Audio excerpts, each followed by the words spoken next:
Okay, all right, if I can get your attention, we'll get started. Today we're going back and continuing the lecture that we left off on. I've actually lost track of the days of the week. This semester has become this kind of crazy haze to me. Today is, you're darn right it is, Thursday. Nice work. Okay, so we're continuing the lecture where we left off on Tuesday. A couple organizational things here at the top. One, people continue to ask about how to sign up for studies. You're required to participate in a study in order to get an up-close and personal view of what actual social psychology research is like. And in service of that, we have posted an online sign-up page where you can sign up for a slot that's convenient for you. There are slots available, so sign up for one of those slots if you haven't already signed up for some slot. And then you'll participate in the study and it'll be wonderful. The vast majority of you have already participated in the study, or so I've been told by people running these studies. There's some people that still haven't, so please sign up as soon as possible. And we will be not super sympathetic to people who didn't sign up and come at the end and say, oh, I never got to sign up. So people also ask, will there be an extra credit opportunity of any sort really in this class? Not sure it's possible there'll be a study participation for extra credit. I know I've been saying that for 4 months, so I'm just saying that one more time. Okay, so today we are talking about automaticity. And what do I mean by automaticity? I'm basically talking about non-conscious bases of behavior. The role of the non-conscious part of your brain, the non-conscious cognitive processes that you're not usually aware of. What role they play in behavior, what role they play in human thought, and in social interaction, everyday life. So where we left off, we presented again this position that, well, who's this guy? What's his first name? Nice, all right. Rene Descartes, the guy with the crazy hair. This view of human nature, which he presented and espoused, which became dominant during the Enlightenment and still dominates in certain areas of the social sciences and the humanities, like moral philosophy, economics, certain extent political science, and a variety of social science areas. People still assume that human thought is conscious, deliberate, carefully reasoned, and rational. If you've made it this far in the class, you're probably already supremely, incredibly suspicious of this view. And in a lot of ways, this view serves as a straw man for social psychology research. Does anyone know what a straw man is? It's like a bad argument that you argue against in order to facilitate your research. It's an idea that maybe nobody totally thinks is true, or in this case, nobody in social psychology really thinks that human thought is rational and conscious and deliberate and controlled, but they still argue against it because it's useful for doing research, and it is the case that a few people in this world do believe in this model of human thought. You will not be among them by the time you leave this class.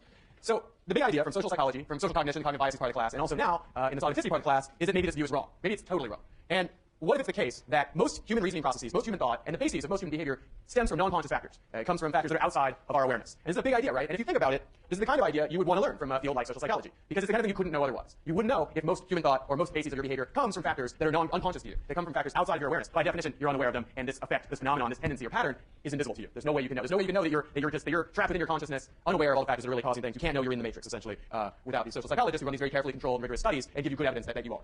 So one thing we talked about was this great piece by Nisbet and Wilson calling Telling More Than We Can Know, which is all about attacking the viewpoint that you can just ask people what they're thinking or what causes their behavior are, and they'll be able to accurately, reliably, and validly report them. And Nisbet and Wilson give a variety of examples, really combing the social psychology literature and coming up with a wealth of examples of where this isn't the case, where you can't just ask people because they're not aware of the causes of their behavior, and they tend to get it wrong. They tend to systematically get it wrong. And if this idea seems familiar to you, it's possibly because you're already reading the Wilson book. And Wilson cut his teeth working with Richard Nisbet at Stanford University. And this wound up being a core idea of his that he developed over the course of his career, and he's still talking about. He keeps talking about it, but it's a great big idea. So it's a big idea that you should be talking about. And some 28 years later, he wrote Strangers to Ourselves, the book that you're reading now, which is basically a book-length exposition of this central point that people, when you ask them, tell us more than they can know because they don't have reliable insight on the causes of their behavior. Okay, so I talked about, well, my favorite one of these Nisbet and Wilson examples is the study where they tie the two ropes together and they can figure out the task as a result of non-conscious suggestion, but they come up with all these kind of fanciful, conscious explanations of why it is that they figure out the task. And this happens all the time. You get in arguments with people in everyday life. And what you did, or what they did that created the argument, was probably something that just happened automatically in the course of everyday behavior, not something that you carefully thought out, carefully reasoned out. And then you get into an argument about rationalizations and alibis, right? Why did you do this? Well, I did it because of this, not because I dislike you or I'm insensitive, and so on. And these arguments go on. And you say, well, the way you acted made me feel this way, so it was bad, like I don't think your reason's very good. Did you revise your reason and get this new? These are not the real reasons for why you did the thing that offended the person. But this is a common tendency, it's a common pattern we obey in Western cultures to do things outside awareness and then come up inside awareness with after-the-fact rationalizations that make sense of them. Okay, and so from there, we also talked about the thin slices literature, which is really fascinating literature, which has a lot of big takeaways. One of the big takeaways from the thin slices literature is that people can see a surprisingly large amount of information based on just small samples of behavior that you wouldn't think you could make valid judgments about people from. From even 5, 10, 15-second silent videotapes, you can predict people's IQ, altruism, teaching skills, and so on at non-chance levels. Not as well as you would want to, not as well as you ought to, but with some degree of validity. And that's kind of amazing. And one of the things that is a takeaway that I didn't emphasize about this thin slices research is people don't usually think it's the case. Like they'll give their guess. They'll say, oh, okay, I guess this person has like a 120 IQ, right? I guess they on average got a 4.2 out of 5 on their year-end global teaching evaluation. But to be clear here, I think I'm wrong. Like I don't think I've gotten this right, and as it turns out, they do reasonably well. But I think a big takeaway that I wanted you to get for the purposes of this talk is that the thin slices literature suggests this extension of the Nisbet and Wilson thesis that not only are you a stranger to yourself, not only do you have limited insight on the causes of your behavior, the content of your character, but also, to a certain extent, you have less insight than the people around you, and you have less insight than people around you who've known you for 15 seconds, which is a bizarre takeaway from this research. And it's important to take it with a grain of salt. It's true for certain characteristics like extroversion or IQ, things where we maybe face significant biases in the way we self-perceive, and other people don't have those biases, so they can judge our qualities more accurately than us based on even just small samples, because we just use the additional data to just further deceive ourselves about how awesome we are. See the motivated reasoning part of the class. So starting about 10, 15 years ago, there was an explosion of research in I don't know what that's about. We'll hope it doesn't happen again. There was an explosion of research in social psychology, in psychological social psychology, that emanated most of all out of New York University, and this is a thankful relief from that West Coast rival of ours. And a bunch of researchers, led by this guy, John Bard, at New York University in the mid-90s, became obsessed with documenting the extent to which this is true, the central point from this talk. This point is that non-conscious factors are responsible for the majority of your behavior. They're the main cause of what you're doing and thinking in everyday life. And again, John Barger's sort of the leader of this research movement, and it generated a set of amazingly trained students, a set of amazing research studies, and it was a pretender of that book Blink by Malcolm Gladwell. How many people read that book? Okay. Funny story about that book. That's like this great, best-selling book, and they gave Malcolm Gladwell an award at my professional association for writing that book and study book, The Tipping Point. Who's read The Tipping Point? Okay. So because I do social psychology, I was invited to speak on Blink at this award ceremony where they're giving Malcolm Gladwell this award for like contributions to the discipline of sociology popularizing this. And the person who invited me was like, look, you're a social psychologist, we want you to talk about Blink because it's interesting and you seem to understand. And I was like, bear in mind, I didn't like this book very much. I didn't like the book. So and they're like, that's okay, just rip the book, do whatever you want, just come and give a talk, rip the book, do whatever you want. And so I'm like, okay, I really didn't like the book, I'm gonna come and I'm gonna say that, And they're like, that's good, we want that, we want to mix it up. Mix it up. Okay. And this person that invited me will go unnamed, but okay, you'll give me who it was. So I go to the talk, and it's me and 3 other people, all of whose research has been popularized by Malcolm Gladwell in like big magazines and books. He's never done this for me. I don't have anything for him to do that for. And every single person is just like, Malcolm Gladwell's a genius. This guy is the greatest thing since sliced bread. We love this guy. And it's dawning on me that this is an award ceremony, and they're giving this guy an award, and it would be absurdly inappropriate for me to give the talk that I had prepared. So I'm sitting there. It's like this packed room. It's like the most popular session of the ASA meetings that year. It's just filled with dozens of people. There are people spilling out in the hallways and stuff. I see people I know, people I would like to maybe like me or respect me, and I'm sweating bullets and like drinking water from like the decanter and like crossing through huge swaths of my talk and just panicking. And I'm like writing in new stuff like brilliant, genius. He's a genius, And finally I go up there and I'm literally like dripping like with sweat and nervousness and barely pulled it. Still came off kind of like a jerk, but kind of didn't too. I just said brilliant and genius a lot, and then gave largely the same talk I was giving, and then got really mad at the person who told me to go off on Malcolm Gladwell. Okay, so long digression has nothing to do with what automaticity is. So, as you're used to, I'm sure by now. Okay, so automaticity is one of those definitions you want to get right for the test. Automaticity is a perspective that most human behaviors result from automatic non-conscious factors that operate outside awareness. Some key factors that make thinking automatic or characteristics of automaticity, automatic thinking, are that it is automatic. Surprise there. What do we mean by automatic? Like not controlled. Like your automatic thinking, these are thoughts and bases of your behavior that you can't control. You can't direct them. You can't say, oh, I don't want to insult Malcolm Gladwell at this talk, so I'm going to not do that. You can't say, oh, I want to turn left at this intersection. Those are controlled thoughts. Cases where you're in control of what you're doing, your behavior, and your thinking. This is automatic thinking. Thinking that happens without you being in control of it. Now, the most obvious types of stuff that's automatic, right, would be your heart rate, your blood pressure, the functioning of your internal organs. These things go on all the time outside of awareness, and we know that, right? That's not that interesting. Or even the bases of perception, where we see all this visual stimuli and then disambiguated in our brains and make sense and turn into images that we can recognize and interpret. All of that happens automatically. You already knew that before you walked in here. The point of automaticity research, the research tradition and area, is to make the case that a lot of stuff that maybe you thought was conscious and controlled is actually not. Okay, so other factors or other characteristics of automatic processes or automaticity include that thinking, that behavior which is automatic, is non-conscious, you're unaware of it, and it is effortless. So conscious thinking is the opposite of that. You're aware of your conscious thinking, and it's effortful. You have to, or the behaviors are effortful. You have to use volition to make yourself behave when your bases of behavior are conscious. But when you're doing automatic, non-consciously directed behaviors, it doesn't require effort. It just happens, right? So one example of this, and one way in which thinking and behavior becomes automatic, is through repetition, through practice. So think about when you first threw a baseball, or first, I don't know if you threw a baseball, the first time that you rode a bike. That's the overused example, rode a bike. You've all ridden a bike. So the first time you rode a bike, it took a lot of conscious effort. It was all controlled, mental, and behavioral processes. It was all conscious. You were highly aware of everything you did, and it was very effortful, right? You had to like really try, and you're like, okay, so you're left and so you're right, then I'm falling off, and then now I'm falling off, and then I try again, and every single thing you did was conscious, controlled, and horribly awkward. So not necessarily a factor in controlled processes. Then with repetition, you got it down, right? You routinized it. You made it automatic through practice. And before you knew it, you're riding a bike, and it's all automatic. Everything you're doing while you're riding the bike, except maybe seeing cars, intersections, making judgment calls like that. Everything else you're doing, pedaling, steering, braking, is all non-conscious, right? A part of your brain goes, oh, I'm coming down a hill, I need to brake, and you're not even really aware you're doing this, right? You become unaware, and it becomes effortless too, right? Like the first time you did, you really had to exert effort to make yourself do all these things, and eventually you don't. You can ride a bike and chew gum and talk to your friend at the same time.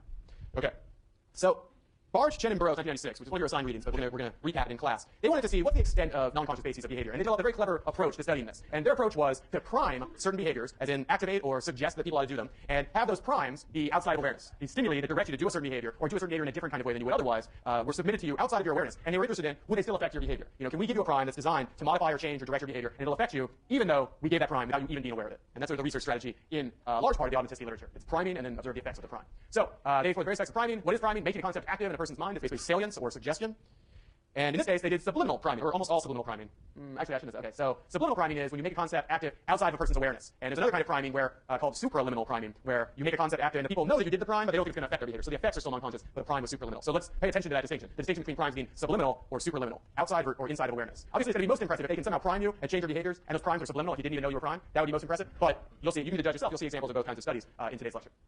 Okay, so there's lots of research on the effects of priming on perception, and Barge, Chen, and Burroughs explore the effects of priming on behavior. They sort of push the goalpost forward in this literature. So what are some popular examples of priming effects on behavior? Subliminal advertising, right? We think that, or a lot of people think that subliminal advertising somehow works. So you can put the word sex in the ice cubes of a glass, and it'll somehow make you like 7-Up more, which is very true, of course. What are some other examples? Oh, supposedly you can flash Coke on the movie screen like really quickly. I'll make you get up and go get a Coca-Cola. Half of you are running out now to get Coca-Cola, for example. So these are examples of. By the way, the subliminal advertising research literature is very interesting. In the 1970s, there was a little mini social panic about subliminal advertising, and people were like, "Oh my God, our thoughts are being controlled and directed outside of our awareness. They're making me buy Coca-Cola, and I hate Coca-Cola. Why are they doing this?" So they actually did a series of studies on, subliminal advertising, whether it worked. And for the most part, the results came back saying, no, subliminal advertising doesn't really work. It's just too complex a thing to try to get somebody to do off of too subtle of a non-conscious crime. And one famous study that they did was they told a bunch of people in some, it was during a local TV broadcast in, I want to say Canada somewhere, and it was a country north of the United States you may have heard of. And what they did was they flashed on the screen for like a few milliseconds, like call the station now or something like that. And they told everybody, we're going to do some subliminal suggestion, get ready. And then like nobody really called the station, but people were guessing all these other things that had been subliminally flashed. They wanted to believe in subliminal manipulation of their thoughts, but it wasn't the case. People think that exposure to violent imagery can lead to violence. And actually, there's pretty good research on that exposure to violent imagery does lead to violence. So Barsh and Burroughs want to push this further and say, in a situation with a very subtle crime you maybe aren't even aware of, can we change your behavior in a clear, reliable way? Okay, so in study 1, Barsh and Burroughs, they primed politeness or rudeness using a scrambled sentence task. What am I talking about? What is a scrambled sentence task? It's a task where you get a series of words like this, and then you're told it's 5 words, and you're told you need to make a 4-word sentence out of this string of words, okay? And participants had to make 4-word sentences out of 5 words, and experimenters manipulated. The experimental manipulation was what of the words in this string of words relates to the concept of rudeness, and in the other condition, it relates to the concept of politeness. And so you're being asked to unscramble this into a sentence and do a bunch of trials like this, and the content of the words is being manipulated so that some of the time you're being made to think about the concept of rudeness, and some of the time made to think of the concept of politeness. So what's an example of a sentence you can make out of this? They usually bother her, exactly. Or here, they usually respect her. By the way, the first time I taught this class, for some reason I was flummoxed by this question. I don't know why, but I went to go, for example, you could complete sentence, and I just stared at it. It was just, I had no idea, I couldn't do it. Which is bad, yeah. So what they did is they gave you a whole bunch of these scrambled sentence tasks, and they manipulate whether these words appear across those scrambled sentences, across those list of words: aggressively, bold, rude, bother, disturb, interrupt, infringe. These are all words that are related to rudeness. Then in the politeness condition, respect, honor, discreetly, courteous, behave, polite, etc. A bunch of words that make you think about politeness, right? And then in a third condition, because they wanted to kind of have a baseline condition for how would you behave normally, they had the words just be totally innocuous. They were just neutral. They didn't relate to the concept of politeness or rudeness at all. They were send, watches, prepares. I didn't think about it. Okay, and so after doing the scrambled sentence task, where you're being subtly reminded of all these words that relate to the concept of politeness, rudeness, or just nothing at all, you then are asked to turn in the test and turn in the scrambled sentence task that you just filled out, and you have to go to the end of this hallway and give it to the experimenter. And the experimenter is standing like in a doorway of another room, talking to this other participant in the study who's having trouble with their, they can't figure out how to do the scrambled sentence task, or they're doing some other study and they can't figure it out. And the experimenter is ignoring you. You're trying to turn in the test. The experimenter's ignoring you, talking to this person in this other room. And they do this. They talk with this confused participant for like 10 minutes, or up to 10 minutes, and then they stop. And the question that the researchers are interested in is, would you, if you'd been primed with the concept of politeness, would you wait more patiently and more politely before interrupting the research assistant? So it's this classic situation where, the research assistant's kind of being rude to you, and you need to figure out, are you going to interrupt them? Or, well, I don't have to be rude, but this participant they're working with is really, really blockheaded and can't figure this test out for like 10 minutes, and you have to decide you can interrupt the experimenter.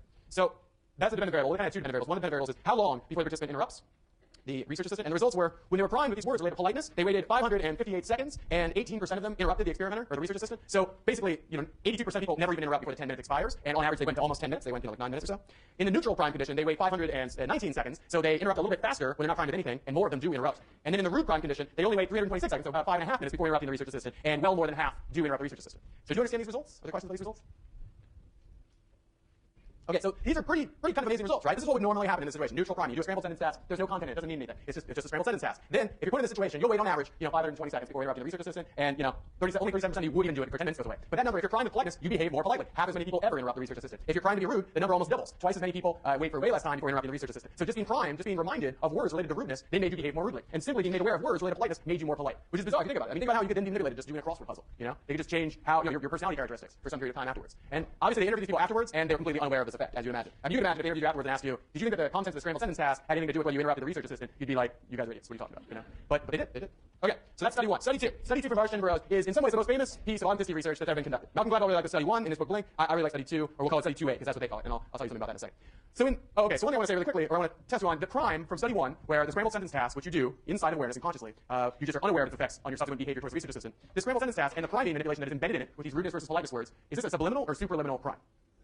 Superliminal. Superliminal. Why?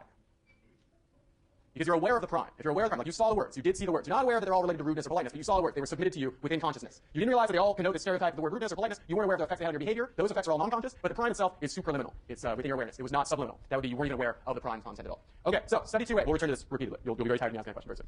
Study 2A. In this study, they primed the stereotype of the elderly using a scrambled sentence task, which I didn't really think there was a stereotype of the elderly, but then when they present these words related to the elderly, I know, right? It's kind of mean, So they did research.